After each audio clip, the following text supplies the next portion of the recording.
बोले पुरुषोत्तम भगवान की जय। अथ तृतीयोऽध्यायः। ऋषय ऊचुः नारायणो नरसखा यदुवाच शुभं वचः नारदाय महाभागो तन्नो वद सविस्तरम्।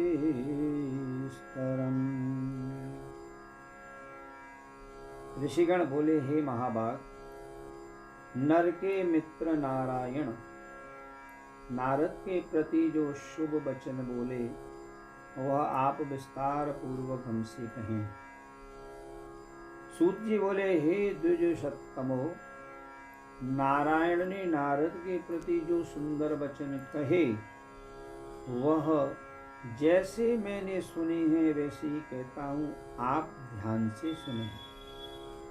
नारायण बोले, हे नारद, पहले महात्मा श्री कृष्ण चंद्र ने राजा युधिष्ठिर से जो कहा था वह मैं तुमसे कहता हूं।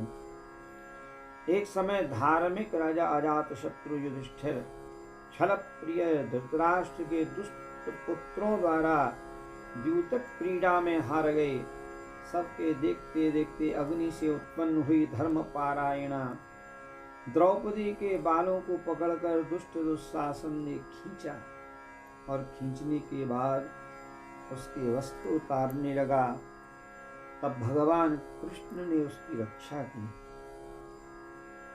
पीछे पांडव राज्य को त्याग काम्यक वन को चले गए। वहां अत्यंत क्लेश से युक्त वे वन के फलों को खाकर जीवन बिताने लगे। जैसे जंगली हाथियों के शरीर में बाल रहते हैं, इसी प्रकार पांडवों के शरीर में बाल हो गए। इस प्रकार दुखित पांडवों को देखने के लिए भगवान देवकी सुत मुनियों के साथ काम्यक वन में गए।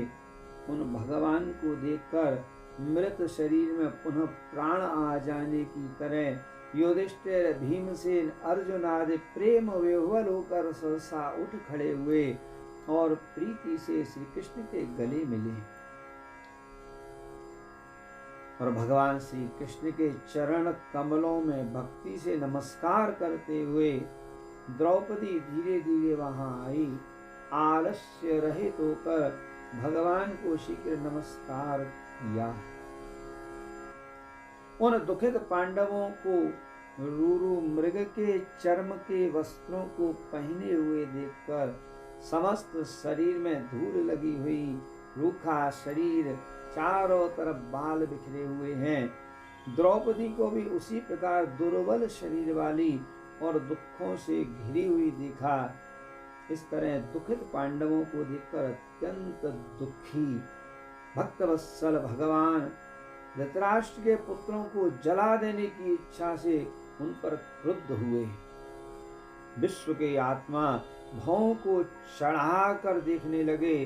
करोड़ों काल के कराल मुख की तरह मुख वाले, धधकती हुई प्रलय की अग्नि के समान उठे हुए, होठों को दांत से नीचे दबाकर तीनों लोगों को जला देने की तरह श्री सीता के वियोग से संतप्त भगवान रामचंद्र को रावण पर जैसा क्रोध आया था, उस प्रकार से क्रुद्ध भगवान को देखकर कांपते हुए अर्जुन श्री कृष्ण को प्रसन्न करने के लिए द्रौपदी, धर्मराज तथा और लोगों ने भी अनुमोदित होकर शीघ्र ही हाथ जोड़कर उनकी स्तुति करने लगे। अर्जुन बोले, हे कृष्ण, हे जगत के नाथ, हे नाथ, मैं जगत के बाहर नहीं हूँ, आप ही जगत की रक्षा करने वाले हैं। हे प्रभु, क्या मेरी रक्षा आप नहीं करेंगे? जिनके नेत्र के देखने से ही ब्रह्मा का पतन हो जाता है, उनके क्रोध करने से क्या नहीं हो सकता? यह कौन जानता है कि क्या होगा?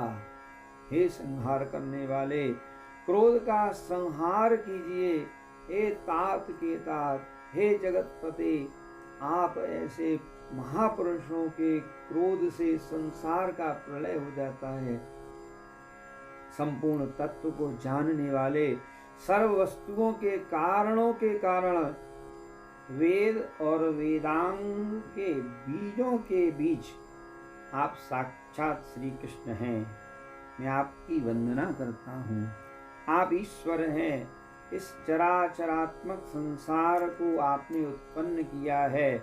सर्व मंगल के मांगल्य हैं। आप सनातन के बीज रूप हैं। इसलिए एक के अपराध से अपने बनाए समस्त विश्व को आप नाश कैसे करेंगे? कौन भला ऐसा होगा जो मच्छरों को जलाने के लिए अपने घर को ही जला देता हो? श्री नारायण बोले, दूसरों की वीरता को मर्दन करने वाले अर्जुन ने जब भगवान से इस प्रकार निवेदन कर प्रणाम किया, सूत जी बोले, श्री कृष्ण ने अपने क्रोध को शांत किया और स्वयं भी चंद्रमा की तरह शांत हो गई। इस प्रकार भगवान को शांत देखकर पांडव स्वस्थ हो गए। प्रेम से प्रसन्न मुख एवं प्रेम विह्वल हुए। सभी ने भगवान को प्रणाम किया और जंगली कंद मूल फल आदि से उनका पूजन किया।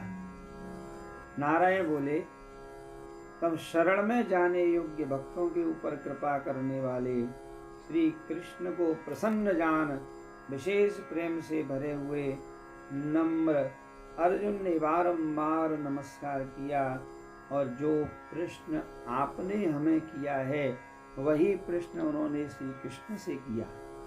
इस प्रकार अर्जुन का प्रश्न सुनकर क्षणमात्र मन में सोचकर अपने सुहृद वर्ग पांडवों को और व्रत को धारण की हुई द्रौपदी को आश्वासन देते हुए वक्ताओं में श्रेष्ठ श्री कृष्ण पांडवों से हितकर वचन बोले।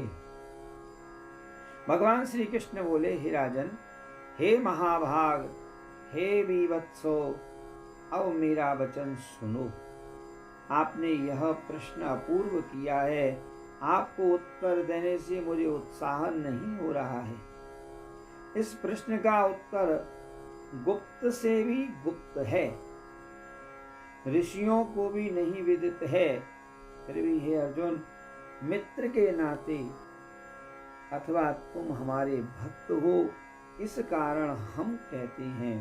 ये सुब्रत, वह जो उत्तर है वह अति उग्र है।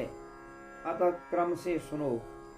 चैत्र आदि जो 12 मास निमेष महीने के दोनों पक्ष, घड़ियां, प्रहर, त्रिप्रहर, 6 ऋतुएं, मुहूर्त, दक्षिणायन और उत्तरायण, वर्ष, 4 युग, इसी प्रकार परार्ध तक जो काल हैं, यह सब, और नदी, समुद्र, कुएं, बावरी, गढ़िया, सोत, लता, औषधियों, वृक्ष, बांस आदि पेड़, वन की औषधियां, नगर, गांव, पर्वत, ये सब मूर्ति वाले हैं और अपने गुणों से पूजे जाते हैं। इनमें ऐसा कोई अपूर्व व्यक्ति नहीं है जो अपने अधिष्ठात्र देवता के बिना रहता हो।